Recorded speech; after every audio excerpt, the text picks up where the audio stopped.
मित्रांनो नमस्कार. मी श्री वानखेड सर तुम्हा सर्वांचं माझ्या या यूट्यूब चॅनलवरती स्वागत करतो. मागील काही दिवसापासून विद्यार्थी मित्रांनो आपण सी ई टीचे राऊंड बघत आलेलो आहोत. C E T examination for 10 students subject mathematics round 6. आज आपण 6वा राऊंड पाहणार आहोत आणि या 6व्या राऊंड अंतर्गत काय प्रश्न येतात, बहुमूल्य काय म्हणता येईल त्याला, बहुपर्यायी प्रश्न MCQs, जे की 11वी प्रवेश पात्रता परीक्षेसाठी तुम्हाला कामी येतील. बघा पहिला प्रश्न काय. Question number first. Triangle AMT similar triangle AHE and MA upon HA equal to 7 upon 5. Then which of the following is true?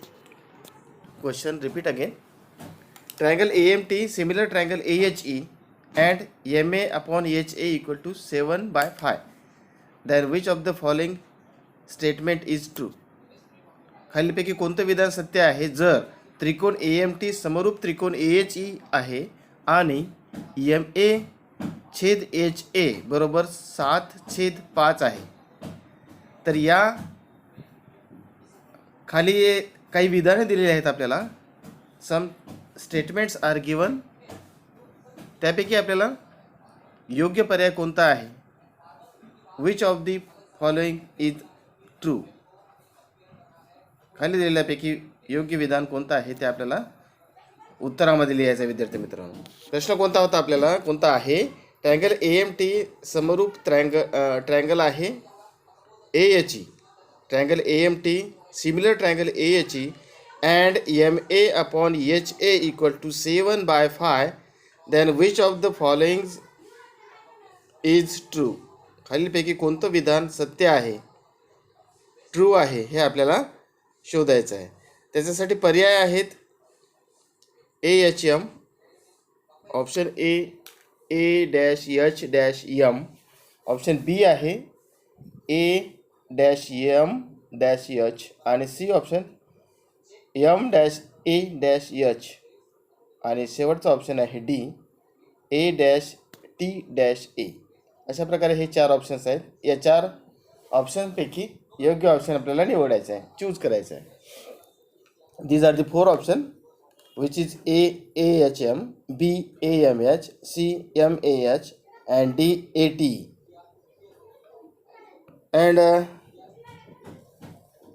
विद्यार्थी मित्रांनो तुम्हाला यापैकी योग्य ते पर्याय निवडायचं आहे आणि उत्तराच्या ठिकाणी लिहायचं आहे. विद्यार्थी मित्रांनो 11वीच्या प्रवेशासाठी CET ही एक्झामिनेशन ठेवलेली आहे महाराष्ट्र शासनाने आणि या CETच्या परीक्षेच्या माध्यमातून 11वीला प्रवेश देण्यात येणार आहे. म्हणजे जे चांगले कॉलेज आहेत त्या कॉलेजमध्ये तुम्हाला जर प्रवेश हवा असेल तर या परीक्षेमध्ये तुम्हाला जास्त मार्क मिळणे गरजेचे आहे. तर आपण हे उत्तर शेवटी बघूया. तत्पूर्वी दुसरा प्रश्न, question number 2. Triangle RHP similar triangle NED and HP upon ED equal to 4/5. Then dash डॅशचं उत्तर आपल्याला त्या दिलेल्या पर्यायामध्ये शोधायचं आहे बरं का. प्रश्न दुसरा काय आहे. Triangle RHP similar triangle NED and HP upon ED is equal to 4/5. Then dash dash dash. तर दुसरा प्रश्न काय विद्यार्थी मित्रांनो, त्रिकोण RHP समरूप त्रिकोण NED आणि HP भागिला ED बरोबर 4/5. तर खालील विधानामधून योग्य पर्याय आपल्याला निवडायचा आहे आणि उत्तराच्या ठिकाणी लिहायचं आहे. Options are triangle RHP. A triangle RHP is bigger triangle. B triangle RHP is smaller triangle. Option C both triangles are congruent. And option D is bigger or smaller triangle cannot be determined. अशा प्रकारचे हे option आहेत. यापैकी आपल्याला योग्य option निवडायचं आहे आणि उत्तराच्या ठिकाणी लिहायचं आहे. ऑप्शन परत एकदा आहे का. Triangle RHP is bigger triangle, मोठा आहे. त्रिकोण RHP लहान आहे. दोन्ही त्रिकोण एकरूप आहेत आणि दोन्ही त्रिकोण लहान किंवा मोठे माहीत नाही. म्हणजे नॉट डिटरमाइंड आहे. परत एकदा एक option A RHP is bigger triangle, option B triangle RHP is smaller triangle, option C both triangles are congruent and option D is bigger or smaller triangle cannot be determined. यापैकी योग्य पर्याय आपल्याला निवडायचा आहे आणि उत्तराच्या ठिकाणी लिहायचं आहे. बघा यानंतर येणारा प्रश्न आहे तिसरा. Question number 3. The number of tangent that can be drawn to a circle at point on the circle is. The number of tangents that can be drawn to a circle at a point on the circle is. प्रश्न परत एकदा ऐका. The number of tangent that can be drawn to a circle at point on the circle is. The number of tangent that can be drawn to a circle is a circle. याचा पर्याय आपल्याला योग्य पर्यायाचं काय येईल या प्रश्नाचा तो पुढील पर्यायांमधून शोधून लिहायचा आहे. तर बघा योग्य पर्याय काय आहे ते. Correct option A3, B2, C1 and D infinite. पहिला पर्याय आहे A3, दुसरा आहे B2, तिसरा आहे C1 आणि चौथा पर्याय आहे D इन्फायनाईट, अनंत. तर बघा योग्य पर्याय काय येईल ते. आपल्याला या ठिकाणी योग्य पर्याय लिहायचा आहे फक्त. प्रश्न परत एकदा सांगतो काय होता प्रश्न. The number of tangent that can be drawn to a circle at a point on the circle is. आणि ऑप्शन आहे A3, B2, C1 and D infinite. तर यापैकी करेक्ट ऑप्शन तुम्हाला निवडायचा आहे आणि उत्तराच्या ठिकाणी लिहायचं आहे. विद्यार्थी मित्रांनो हे सर्व व्हिडिओ तुम्ही व्यवस्थित बघत चला आणि याची उत्तरं वहीमध्ये नोंद करून ठेवत चला, जेणेकरून तुम्हाला परीक्षेमध्ये याची रिव्हिजन करता येईल आणि परीक्षेमध्ये योग्य ते उत्तर लिहिता येईल. प्रश्न चौथा आहे. The maximum number of tangents that can be drawn to a circle from a point outside it is. वर्तुळाच्या बाहेरच्या बिंदूमधून विचारलेला आहे हा प्रश्न. The maximum number of tangent that can be drawn to a circle from a point outside it is. म्हणजे वर्तुळाच्या बाह्य बिंदूतून वर्तुळाला जास्तीत जास्त किती स्पर्शिका काढता येतील हा प्रश्न आहे. The maximum number of tangents that can be drawn to a circle from a point outside it is. आलं लक्षात. वर्तुळाच्या बाह्य बिंदूतून वर्तुळाला जास्तीत जास्त किती स्पर्शिका काढता येतील. How many tangents can be drawn हा प्रश्न विचारलेला आहे. आणि पर्याय आहेत A2, B1, C1 and only 1 and D 0. Option A2, B1, C1 and only 1 and D 0. तर तुम्हाला लिहायचा योग्य पर्याय, योग्य ऑप्शन काय आहे ते निवडायचं आहे.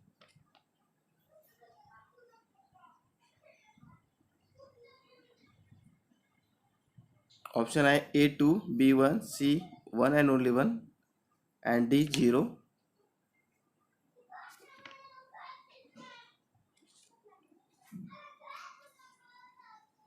तर आपण हे पर्याय सर्वात शेवटी पाहणारच आहोत उत्तर याचे काय आहेत ते. तोपर्यंत दुसरा यानंतरचा येणारा प्रश्न बघा 5वा. Distance of point -3, 4 from the origin is. Distance of point -3, 4 from the origin is किती हे आपल्याला शोधायचं आहे. Distance of point -3, 4 from the origin. आरंभ बिंदूपासून -3 अँड 4 एवढ्या अंतरावर असणाऱ्या बिंदूचं अंतर किती आहे हे आपल्याला शोधायचं आहे. Distance of point -3 4 from the origin is.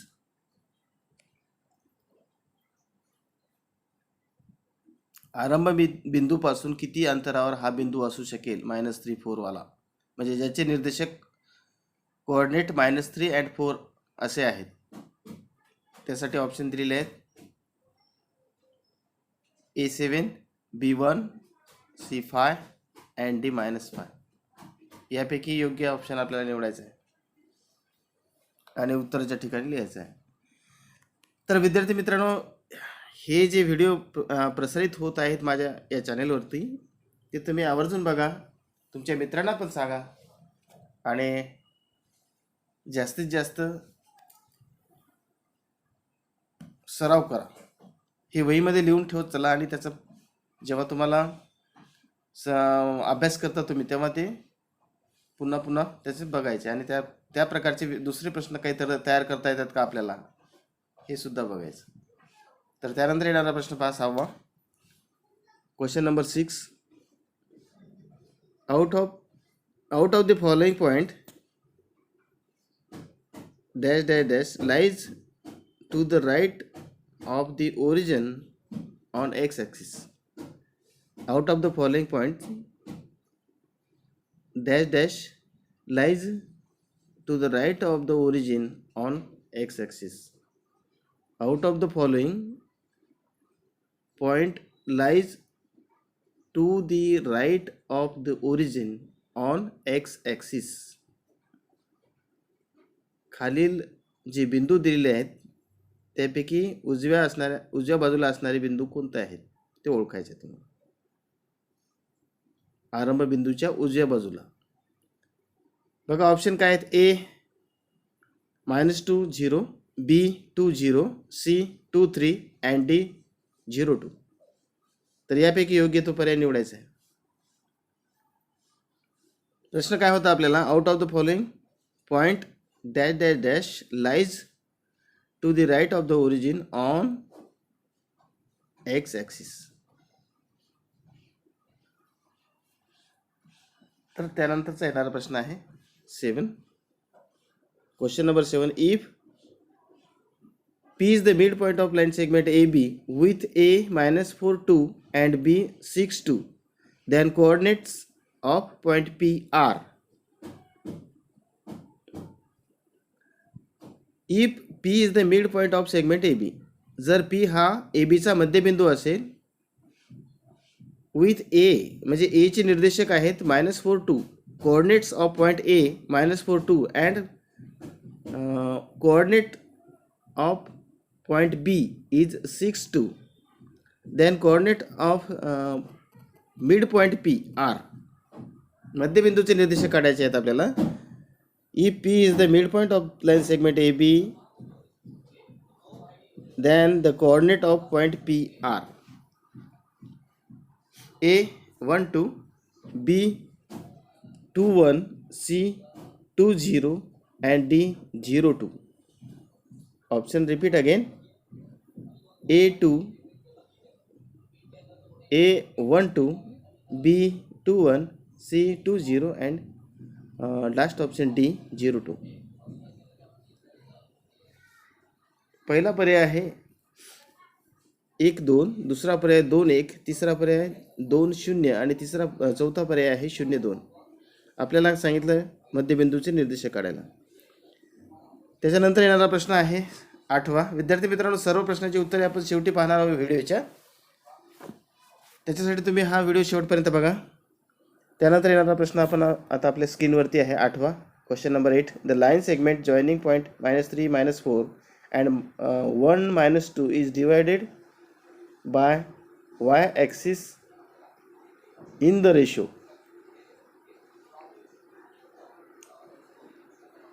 आपल्याला दोन बिंदू दिलेले आहेत.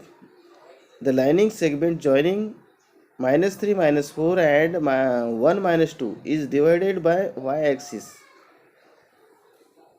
हे डिवाइड झाले कशामुळे? वाय ॲक्सिसमुळे. तर यांचा रेशो काय, कोणत्या रेशोमध्ये डिवाइड झाले हे आपल्याला खालील ऑप्शनमधून निवडायचं आहे. The line segment joining point -3 4 and 1 -2 is divided by y axis in the ratio. कोणते रेशो आहे ते ऑप्शनमध्ये आहेच आपल्याला. त्या रेशोमधून योग्य रेशो जो आहे तो आपल्याला निवडायचा आहे. योग्य पर्याय आपल्याला निवडायचा आहे थोडक्यात म्हणजे A2:3 2:3 B3:2 C3:1 and D1:3 हे पर्याय आहेत.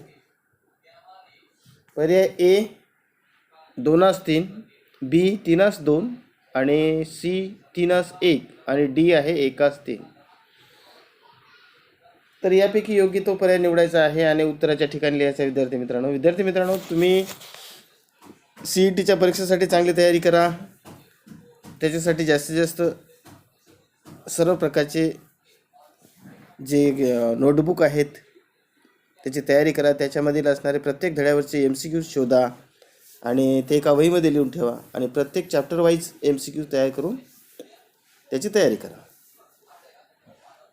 तर बघा त्यानंतर येणारा प्रश्न आहे 9वा. Question number 9. The sum of the coordinates of the vertices of triangle is 12 and that of y coordinate is 9. Then the coordinate of the centroid are. आपल्याला काय दिलेलं आहे? The sum of x coordinates of vertices of triangle is 12 and that of y coordinate is 9. Then the coordinates of the centroid are. त्याच्यासाठी पर्याय दिलेले आहे. त्या पर्यायामधून आपल्याला योग्य पर्याय निवडायचा आहे. The sum of the x coordinate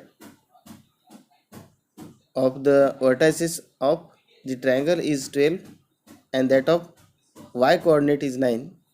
Then the coordinates of the centroid are dash dash dash. तर हे डॅश डॅशचं उत्तर आपल्याला या पर्यायामधून शोधायचं. काय येईल त्या ठिकाणी? A 12 9 B 9 12 C 4 3 and D 3 4. पर्याय A 12 9, पर्याय B 9 12, पर्याय C 4 3 आणि पर्याय D 3 4. तर यापैकी योग्य पर्याय ते कोणता येईल त्या ठिकाणी ते निवडायचं आहे आणि उत्तराच्या ठिकाणी लिहायचं आहे. सर्व प्रश्नांची उत्तरे आपण शेवटी पाहणार आहोत. तुम्हाला देण्यात येतील ते त्याचा तुम्ही सराव करा. तोपर्यंत तुम्ही कोणतं पर्याय निवडाल आणि ते हे दिलेले उत्तर अशी जुळते का ते आपल्याला बघायचं आहे. तर बघा यानंतर येणारा प्रश्न आहे प्रश्न number 10. Question number 10. If point P -4 6 divides the line segment AB with A -6 10 in the ratio 2:1, then coordinates of the point B are dash dash dash.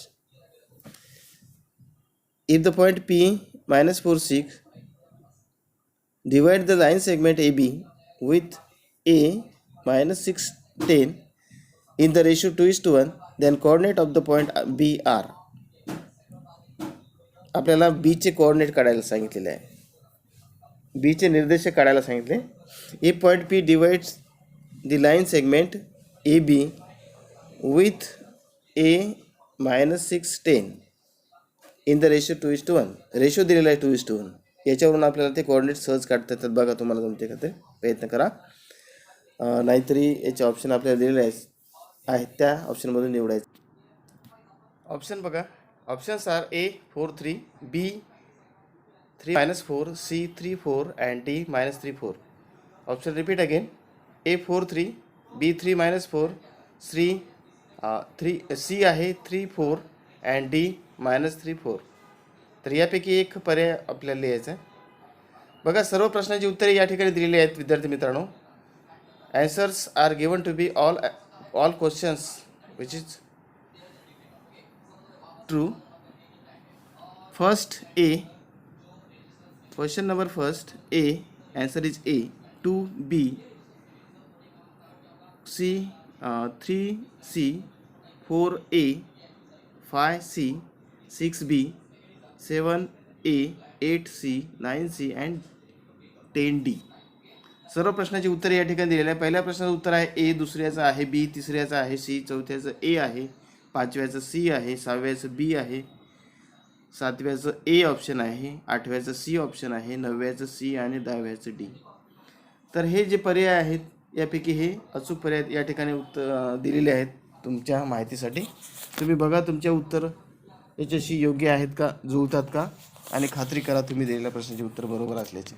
विद्यार्थी मित्रांनो, असेच काही व्हिडिओ या अगोदरसुद्धा मी प्रसारित केलेले आहे माझ्या यूट्यूब चॅनलवरती आणि याच्यानंतरसुद्धा करणार आहे. तर तुम्ही काय करत चला, तुमच्या वहीमध्ये याचे नोंद करून ठेवत चला आणि याचा जास्तीत जास्त पुन्हा पुन्हा सराव करत चला. अशाच प्रकारचे काही प्रश्न तुम्हाला जर करता आले तर खूप छानच आहे ते. असे प्रश्न तयार करा विज्ञानचे आणि गणिताचे सुद्धा, सायन्स अँड टेक्नॉलॉजी याचेसुद्धा काही व्हिडिओ मी माझ्या या यूट्यूब चॅनलवरती प्रसारित केलेले आहेत. तर धन्यवाद विद्यार्थी मित्रांनो, हा शेवटपर्यंत पाहिल्याबद्दल. माझ्या या चॅनलला तुम्ही सबस्क्राईब केले नसेल तर जरूर करा, मित्रांना सांगा, शेअर करा. धन्यवाद.